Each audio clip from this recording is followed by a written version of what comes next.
మీరు ఐఐటియా ఎన్ఐటియా లేదా నార్మల్ కాలేజ్లో బీటెక్ చదువుతున్నారా అనేది ఇంపార్టెంట్ కాదు. మీకు జాబ్ రావాలి అంటే ఏ టెక్నాలజీ నేర్చుకోవాలి, స్కిల్స్ని ఎలా డెవలప్ చేసుకోవాలి అనేది చాలా ఇంపార్టెంట్.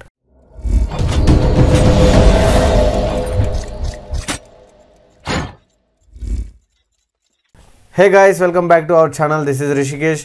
ఈరోజు హై పేయింగ్ జాబ్స్, ఏ టెక్నాలజీ నేర్చుకుంటే మంచి ప్యాకేజ్ వస్తుంది అనే దాని గురించి తెలుసుకుందాం. వీడియో చాలా ఇంట్రెస్టింగ్గా ఉంటుంది, పూర్తిగా చూడండి. సో గాయ్స్, చాలామంది హై పేయింగ్ జాబ్స్ చేయాలి, సాఫ్ట్వేర్ సైడ్ రావాలి అని చాలామంది కలలు కంటుంటారు. బట్ స్కిల్స్ లేక, కమ్యూనికేషన్స్ లేక అండ్ ప్రాబ్లమ్ సాల్వింగ్ స్కిల్స్ లేక వాళ్ళు అక్కడే ఆగిపోతున్నారు అనమాట.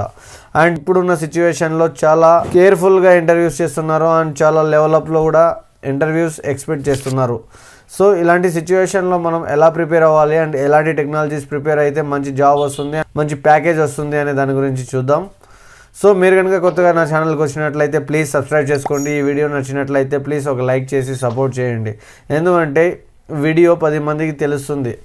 Without wasting any time, let's get started. Guys, సాఫ్ట్వేర్లో చాలామంది డెవలపర్ సైడ్ రావాలి అని అనుకుంటారనమాట. సో కొంతమంది బ్యాక్ ఎండ్ సైడ్ ప్రిపేర్ అవుతారు, కొంతమంది ఫ్రంట్ ఎండ్ సైడ్ ప్రిపేర్ అవుతారు అండ్ కొంతమంది front end and back end and database గురించి ప్రిపేర్ అవుతారు. So that is called full stock. So ఈ ఫుల్ స్టాక్ అని మనం నేర్చుకుంటే మార్కెట్లో మంచి ప్యాకేజ్ ఉంటుంది. సో మనం ఒక్క విషయం గుర్తుపెట్టుకోవాల్సింది ఏంటంటే, మార్కెట్లో 3 lakhs per annumకి వర్క్ చేస్తున్న వాళ్ళు ఉన్నారు అండ్ 1 crore per annum కూడా వర్క్ చేస్తున్న వాళ్ళు ఉన్నారు.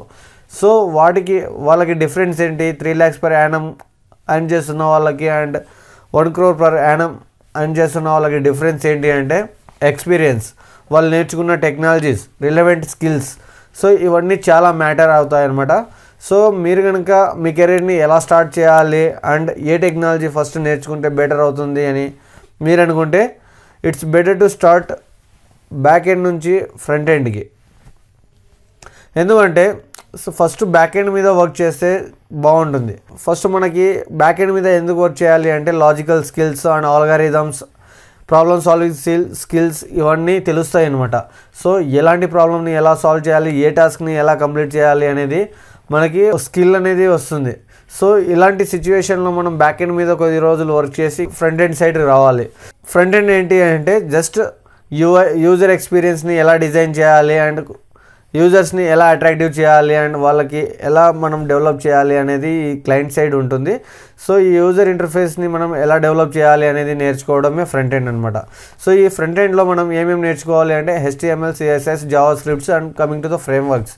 సో ఫ్రేమ్వర్క్స్లో ఏమేమి నేర్చుకుంటారంటే యాంగులర్ కానీ, Vue.js కానీ అండ్ రియాక్ట్ కానీ. సో ఇప్పుడున్న టెక్నాలజీలో, ఇప్పుడున్న మార్కెట్లో రియాక్ట్ ఈజ్ చాలా ఫేమస్ అనమాట. సో రియాక్ట్ నేర్చుకోవాలి అనుకుంటే మీరు first HTML, CSS and Java script మంచిగా ప్రిపేర్ అయ్యి రావాలి అనమాట. సో ఇలా ఉంటుంది. సో చాలామంది ఏం చేస్తున్నారంటే ఫ్రంట్ ఎండ్ సైడ్ చూస్ చేసుకోరు, ఎందుకంటే చాలా ఫ్రేమ్వర్క్స్ నేర్చుకోవాలి, HTML నేర్చుకోవాలి, CSS నేర్చుకోవాలి, జావా స్క్రిప్ట్ నేర్చుకోవాలి, ఇలా చాలా టెక్నాలజీ నేర్చుకోవాలి అనేసి చాలామంది బ్యాక్ ఎండ్కి ప్రిఫర్ చేస్తారనమాట. బ్యాక్ ఎండ్ నేర్చుకోవాలి అంటే చాలా బూమింగ్ టెక్నాలజీస్ ఉన్నాయి, లైక్ పైథాన్, జావా, C++, ఇలా చాలా ఉన్నాయన్నమాట. సో మీరు ఎక్కడి నుంచి స్టార్ట్ చేయాలి అంటే, ఇప్పుడున్న జనరేషన్లో చాలామంది పైథాన్ నుంచి స్టార్ట్ చేస్తారు. వై? బికాస్ పైథాన్లో కోడ్ రాయడం చాలా ఈజీగా ఉంటుంది అండ్ అర్థం చేసుకోవడానికి చాలా ఫ్లెక్సిబిలిటీగా ఉంటుంది. ఇలా మీరు పైథాన్ నుంచి స్టార్ట్ చేస్తే బెటర్ అని నా ఫీలింగ్. ఎందుకంటే మనం పైథాన్ నేర్చుకుంటే పైథాన్ మీద జాబ్స్ ఉన్నాయి. సో మీకు ఏదో ఒక టెక్నాలజీ మీద నాలెడ్జ్ అనేది ఖచ్చితంగా ఉండాలి. And coming to the high paying jobs అనమాట. సో ఈ హై పేయింగ్ జాబ్స్ కానీ మీకు రావాలి అనుకుంటే ఖచ్చితంగా DSA నేర్చుకోవాలి. డేటా స్ట్రక్చర్స్ అండ్ ఆల్గారిథమ్, ఈ DSA నేర్చుకోవాలి అనమాట. సో DSA దేనికి, బ్యాక్ ఎండ్కి సంబంధమా లేదా ఫ్రంట్ ఎండ్కి సంబంధమా అంటే, సో ఇది DSA అనేది రెండింటికి సంబంధమే. సో ఈ DSA ఎప్పుడైతే నేర్చుకుంటామో కంపెనీస్లో మనకి DSA మీద చాలా ఇంటర్వ్యూ క్వశ్చన్స్ అడుగుతారనమాట. సో ఈ ఇంటర్వ్యూ క్వశ్చన్స్ మనం సాల్వ్ చేస్తే డెఫినెట్గా మనకి హై పేయింగ్ జాబ్స్ రావడానికి అవకాశం ఉంటుంది. సో ఈ DSA ఎలా నేర్చుకోవాలి? మనం పైథాన్లో అని, జావాలో అని, C++లో మనం DSA కోర్స్ నేర్చుకోవాలి. ఈ DSA నేర్చుకున్న తర్వాత లీడ్ కోడ్లో కొన్ని ప్రాబ్లమ్స్ అనేది ఉంటాయి. ఆ ప్రాబ్లమ్స్ని మనం ప్రాక్టీస్ చేస్తూ ఉంటే డెఫినెట్గా మనం ఇంటర్వ్యూలో హెల్ప్ అవుతుంది అనమాట. సో ఇలా మనం ఒక ఫ్రంట్ ఎండ్ కానీ బ్యాక్ ఎండ్ని కానీ చూస్ చేసుకుంటే దానికి యాన్యువల్ యాజ్ ఏ ఫ్రెషర్గా యాన్యువల్ ప్యాకేజ్ వచ్చేసి 7 lakhs to 12 lakhs వరకు ఉంటుంది. సో మీరు ఫ్రంట్ ఎండ్ కానీ బ్యాక్ ఎండ్ కానీ ఏదో ఒకటి చూస్ చేసుకొని బర్డెన్ లేకుండా ఈజీగా వర్క్ చేయడం నేర్చుకోండి. సో మీరు ప్రాబ్లమ్ సాల్వింగ్ స్కిల్స్ని ఎంత డెవలప్ చేసుకుంటే వర్క్ అంత ఈజీగా ఉంటుంది. అండ్ మీకు కనుక స్కిల్స్ ఉంటే మిమ్మల్ని ఎవరు ఆపేవాళ్ళు ఉండరనమాట. సో ఇలా coming to the database. So ఈ డేటాబేస్ని మనం ఎలా మేనేజ్ చేయాలి, ఈ డేటాని ఎలా అనలైజ్ చేయాలి అనేది కూడా నేర్చుకుంటే సో మనం ఫుల్ స్టాక్ డెవలపర్ అయిపోతాం అనమాట. సో ఫ్రంట్ ఎండ్ మంచిగా నేర్చుకొని బ్యాక్ ఎండ్లో జస్ట్ బేసిక్స్ తెలిసినా కూడా you are become a full stack developer. గుర్తుపెట్టుకోండి గైస్, ఈ ఫుల్ స్టాక్ డెవలపర్కి చాలా మంచి బూమింగ్ ఉంది, చాలా మంచి ఫ్యూచర్ ఉంది. సో మీరు కనుక ఫుల్ స్టాక్ డెవలపర్ నేర్చుకోవాలి అనుకుంటే ఇప్పుడు నుంచే స్టార్ట్ చేయండి. ఎవరైతే బీటెక్ ఫస్ట్ ఇయర్ చదువుతున్నారో వాళ్ళు ప్రోగ్రామింగ్ సైడ్ రావాలి అనుకుంటే HTML CSS నుంచి స్టార్ట్ చేసి పైథాన్ కానీ జావా కానీ నేర్చుకోవడానికి ట్రై చేయండి.